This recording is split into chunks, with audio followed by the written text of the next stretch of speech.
그 후에 아하수에로 왕이 아각 사람 함무다다의 아들 하만의 지위를 높이 올려 함께 있는 모든 대신 위에 두니 대궐문에 있는 왕의 모든 신하들이 다 왕의 명령대로 하만에게 꿇어 절하되 모르드게는 꿇지도 아니하고 절하지도 아니하니 대궐문에 있는 왕의 신하들이 모르드게에게 이르되 너는 어찌하여 왕의 명령을 거역하느냐 하고 날마다 권하되 모르드게가 듣지 아니하고 자기는 유다인임을 알렸더니 그들이 모르드게의 일이 어찌되나 보고자 하여 하만에게 전하였더라. 하만이 모르드게가 무릎을 꿇지도 아니하고 절하지도 아니함을 보고 매우 노하더니 그들이 모르드게의 민족을 하만에게 알림으로 하만이 모르드게만 죽이는 것이 부족하다고 생각하고 아하수에로의 온 나라에 있는 유다인 곧 모르드게의 민족을 다 멸하고자 하더라. 아멘. 샬롬. 오늘도 하나님의 말씀으로 하루 시작하신 여러분들에게 하나님의 은혜와 평강이 충만하게 넘치시기를 간절히 축복합니다. 오늘 본문의 주인공은 하만과 모르드게라는 사람입니다. 에스더서 2장까지는 어떤 소위 말하는 빌런이 등장하지 않죠. 그런데 3장이 시작되면서 이 하만이라는 악인이 등장하고 본격적인 갈등이 시작이 됩니다. 모르드게는 악인 하만에 맞서서 충정과 절개를 지키는 그런 모습을 보여주죠. 그런데 이 행동 때문에 모르드게 개인뿐만 아니라 유다 민족 전체에 어려움이 찾아오는 모습을 우리가 보게 됩니다. 본문 말씀 1절에 보니까 하만이라는 사람을 소개하는데 그가 아하수에로 왕의 총애를 받아서 모든 신하들보다 높은 지위에 있었다. 그 당시 왕을 제외하고는 어느 누구보다도 막강한 힘을 가지고 있었다는 거예요. 쉽게 얘기해서 지금도 그렇습니다만 이 2인자에게 잘 보이지 않으면 페르시아가 지배하는 땅에서 편안하게 살 수 없다는 걸 의미를 하죠. 그래서 2절 말씀에 보면 대궐 문에 있는 왕의 모든 신하들이 다 왕의 명령대로 하만에게 왕을 대하듯이 거의 꿇어 절을 했다고 얘기를 합니다. 왕의 명령이기 때문에 그렇죠. 그래서 우리나라 말로 표현하면 날아가는 새도 떨어뜨릴 정도의 권세를 가지고 있었던 거예요. 그런데 모르드게는 이렇게 절대 권력을 가진 하만에게 꿇지도 아니하고 절하지도 아니하였습니다. 그러니까 이게 뭔가 이유가 있다는 것이죠. 목숨을 걸고 이렇게 하는 데는 다 이유가 있는 거죠. 그렇다면 모르드게는 왜 하만에게 무릎을 꿇지도 않고 절하지도 않았을까요? 가장 유력한 이유 중에 하나는 하만이 속한 족속과 관련이 있습니다. 본문 1절 말씀을 보면 하만이 아각 사람이라고 얘기를 하죠.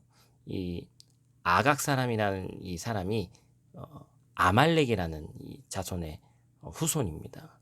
이스라엘이 출애굽했을 때 이스라엘 백성들을 대적해서 하나님이 영원한 진멸의 대상으로 삼으신 게 이 아말렉 족속이거든요. 그래서 이스라엘의 초대 왕인 사울에게도 그들의 소유물과 함께 완전히 멸하라고 했는데 사울이 순종하지 않아서 결국에는 여러 이유 때문에 하나님께 버림받은 사건도 있었죠. 그만큼 하나님은 평범한 민족이 아니라 하나님을 완전히 대적하는 이 아말렉 족속을 싫어하셨습니다. 그래서 이스라엘 사람들에게 있어서 아말렉 족속은 철천지 원수였는데 하만이 바로 이 족속인 것이죠. 따라서 모르드게가 하만에게 절하지 않았던 이유는 단순히 개인적인 감정뿐만이 아니라 하나님을 대적하는 자에게 절할 수 없었기 때문입니다. 다른 말로 하면 모르드게는 자신의 목숨보다 신앙의 절개가 중요한 사람이었죠. 그래서 4절 말씀에 보면 모르드게가 얘기를 하죠. 자기는 유다인이다. 이렇게 얘기를 하고 있어요.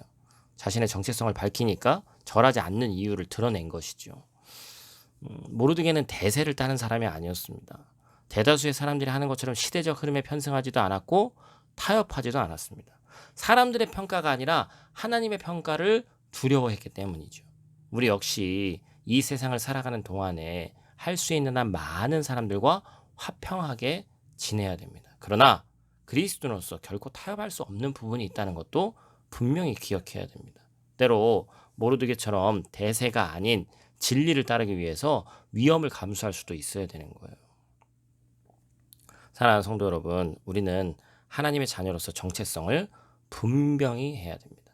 사람들의 평가가 아니라 하나님의 평가를 두려워해야 되는 거예요. 물론 그 과정 가운데서 극심한 고난이 있고 또한 절체절명의 위기의 순간에 몰릴 때도 있을 겁니다. 오늘 본문처럼. 그러나 하나님은 지금도 살아계셔서 우리의 모든 것을 지켜보시는 줄 믿습니다. 하나님이 나를 돌보시지 않는 것처럼 느껴진다 할지라도 하나님을 위해 헌신했는데 상황이 점점 악화되는 것처럼 보인다 할지라도 하나님이 우리를 여전히 지켜보신다. 갈라디아서 6장 9절에서 사도 바울은 뭐라고 얘기합니까? 우리가 선을 행하되 낙심하지 말지니 포기하지 아니하면 때가 이름에 거두리라. 아멘.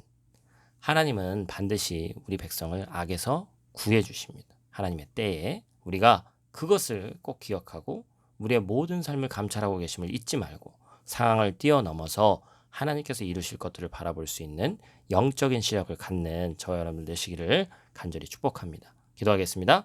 사랑이 많으신 아버지 하나님, 우리가 세상에 두려운 것들이 많이 있습니다. 사람들의 평가도 두렵고 나를 바라보는 시선도 때때로 두렵습니다. 하나님, 그러나 제일 중요한 것은 하나님의 평가임을 우리가 알게 하옵소서. 그래서 우리가 진리를 따르고 대세를 따르는 것이 아니라 하나님의 말씀을 근간으로 해서 우리가 무엇을 선택해야 될지, 때때로 돌아가는 것 같고 늦어지는 것 같고 세상에 어떤 그런 것들에 편승하는 것지 않는 것처럼 보여지지만 그럼에도 불구하고 하나님의 말씀이 내 삶 가운데 흥황하고 최우선 순위가 될 수 있도록 하나님 함께하여 주시옵소서. 언제나 지켜보시는 하나님 앞에서 포기하지 않을 수 있는 믿음 허락하여 주시옵소서. 오늘 하루도 눈동자와 같이 지키실 줄 믿사오며 예수님 귀하신 이름으로 기도드립니다. 아멘.